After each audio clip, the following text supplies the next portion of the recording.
Vanessa Buthelezi, and today Nounouche has the privilege of sharing a magnum moment with the formidable Thando Thabethe. Hello. How are you? Good. Yeah, Good. you look good. Thank I you. mean, you So do always you. look good, but like today, I don't know what's happening. It's all today. for There's- you. There's like a glow. All for you. So you are our latest cover star, right? Yeah. And I mean, we've had a lot of covers in the last few years. However, this one is one we're particularly looking forward to. What was the experience like for you, like filming? Oh, amazing. I mean, obviously, I've seen all the different covers, and the work that you guys have done is just amazing. And the team that you work with is incredible. So when Barney called, I was like, absolutely, it would be my honor to be on the cover. Yeah. Oh, I love that. I mean, I think about you as someone who's not only in front of screen, but behind screen as well, right? So in moments like this where you're sitting and you're being interviewed. It's weird, just an out-of-body Yeah, experience. it's just like... It's like, do I ask the questions now? With asking questions though, what for you, like which interview over the last few years or the span of your career was the interview where you sat and thought to yourself, this is actually what I do. Like, I'm really good at this. I'm one of the best in the country. Sure, that's hard. I think you always try to be better than the previous interview.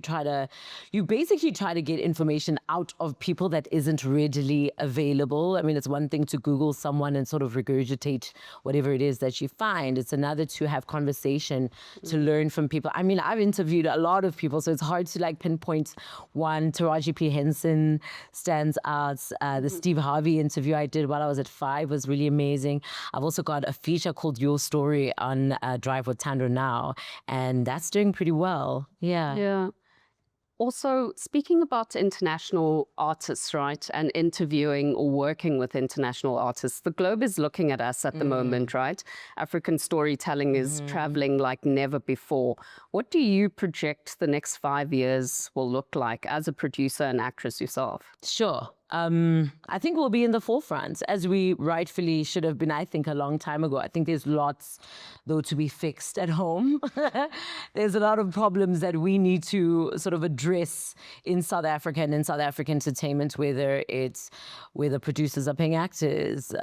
Those are conversations, firstly, that need to be had. Those are truths that need to be confronted. And just, sort of sniffing out that so-called corruption, so we can get to storytelling. I think before we can even start looking at that, it maybe is forcing us to sort of look at ourselves and ask ourselves why we aren't there now to begin with. Yeah, I mean, being there now is a large conversation at the moment, right? And I think we can't speak about that without speaking about the youth. For you are largely looked at on a daily basis, right? That comes with a lot of responsibility. You're not only speaking in large rooms, but you also are projecting to, up and coming artists. What would your advice be, just saying what you've just said now, to, people coming into the industry and thinking, I don't have a chance because I don't have the money for that said corruption? Yeah. Look, I mean, firstly, I would say make sure you're doing it for the right reasons. Understand why entertainment is something you are attracted to. And once you've established also your why, that is something that's important to you, you go in there with everything that you have, right? You become the change you want to see in the world without sounding like Miss Universe.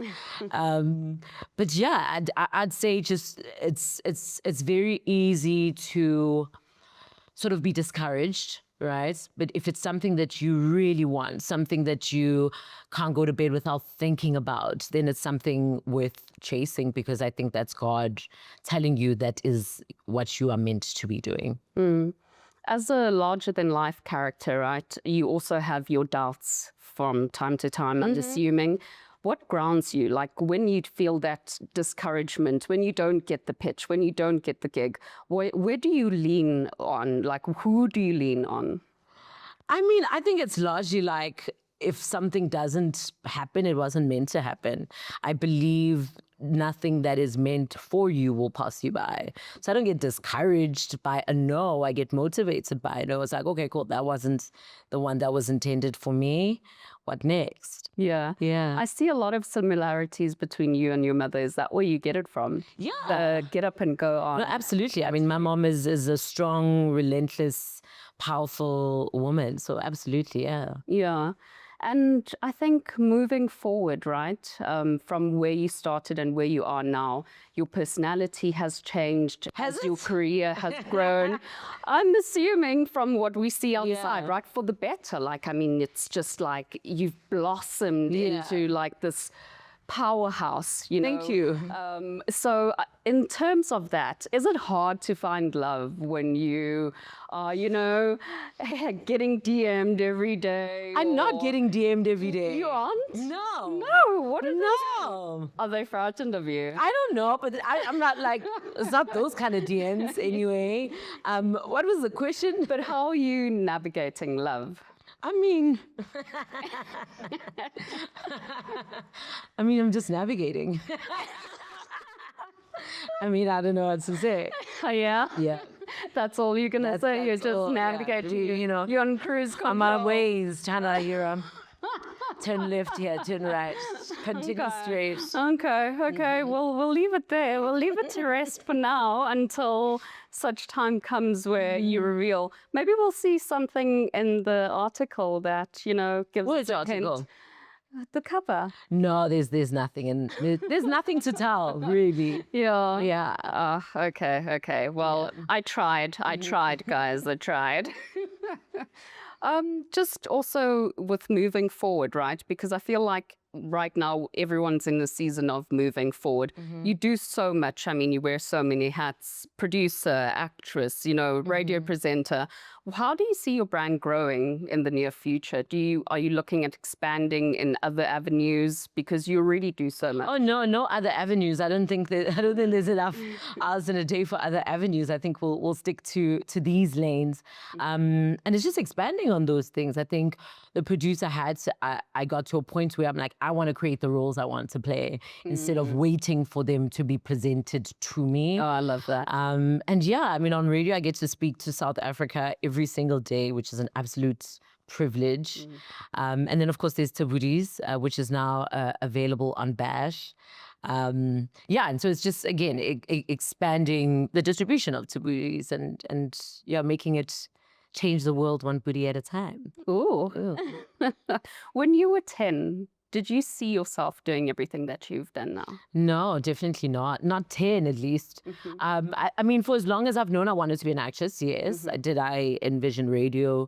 Did I envision producing? Did I envision Thabethe? No. Yeah. But you find passions, you know, as you go.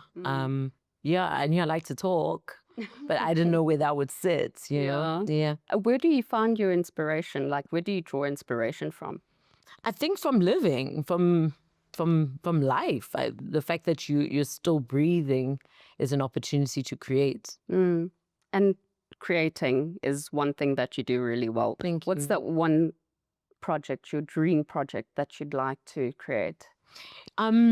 It's a project that is in development, actually.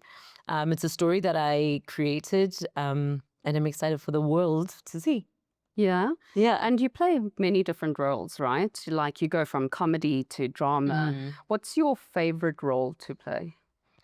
That's hard to answer. I think every role is an opportunity to act and to create. And sometimes you're creating to make people laugh. Sometimes you're creating to make people cry, or to feel or emote or escape. So it's hard to say it's a specific role or genre. Yeah. Yeah. And how do you come out of those characters at the end of the day when the lights go off and the makeup comes off? Yeah.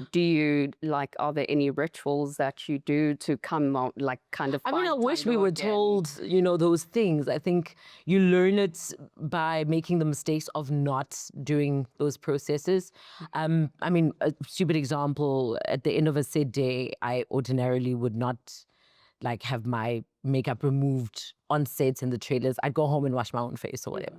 And I realized the importance of something as simple as removing the wig, removing the makeup, and almost escaping that person that you were in that stolen moment, coming back to Thando. So acting and radio presenting, almost the same, but completely different, right? Yeah. So would you say that with presenting, you have to sort of play a character as well? Absolutely. Yeah. So Yeah, I think most people are shocked I'm not who they hear on the radio, right? Yeah, it's definitely, I wouldn't say putting on a character, but it's definitely playing up who you are. Yeah. Because we're entertaining now, and I don't think you walk into a garage and say, "Hey, welcome to the garage," But you're entertaining. People are going through stuff. The country is going through stuff, and you become that sort of form of escapism. And you too have to forget whatever problems you're going through, which is similar to acting, which is a blessing because we have the opportunity to forget ourselves, forget our problems, these for 3 hours in a day. Yeah. And you get paid for it. So it's crazy. Right? Yeah. It is. It's crazy. They say therapists need therapists, right? Yeah. So who's your therapist? Like, what is your therapy? Because you're entertaining and you're healing the nation, I mean, do you want my therapist's name? Maybe she'll tell us about your love life. Yeah, maybe. Client-to-client confidentiality. I have a therapist, should I maybe go more often? Absolutely. But yeah, I think the person who I navigate with is also, the one I mentioned earlier is the GPS. The GPS also helps with that. With that, yeah. Oh, I love that. Yeah. Where do you see yourself, right? And this is a confusing question, I think, for most people. Like, where do you see yourself at 50, at 60, at 70? Because, like you said, when you were 10, you didn't know that you would have, the catalog that you have right now. But if you were to kind of like project what your life will look like in the next 20 to 30 years, what would that be? I mean, I think it's important to plan and to sort of have sort of map out where you're going. But I'm learning that desires are ever changing. And I feel like we just put so much pressure on ourselves by saying by 50 I must. And then you're disappointed in yourself when along the way you change your mind. I don't know if that makes sense. Yeah, complete sense. Yeah, so I'm allowing myself to change my mind if I change my mind. But currently I'm just going to continue in the trajectory. I love what I do, and I feel very blessed to be able to do it every day. Yeah. And do you see yourself going globally, like leaving that's the country? the plan. Yeah. Well, not leaving the country, but I think, expanding the footprints. Absolutely. Yeah. I mean, you're already global with Netflix and you catalog, Google her. If you don't know her, then you live under a rock. But, I feel like this pool is a small pool for you now. Yeah. Because, you're quite a big shark. Yeah. And I feel like you need to go into the ocean. Yeah, we're trying to global sphere. We're trying to swim with the big fish. Yeah. Yeah. Okay. Well, we'll be crossing fingers for you here, Nounouche. Thank you so much. Thank you.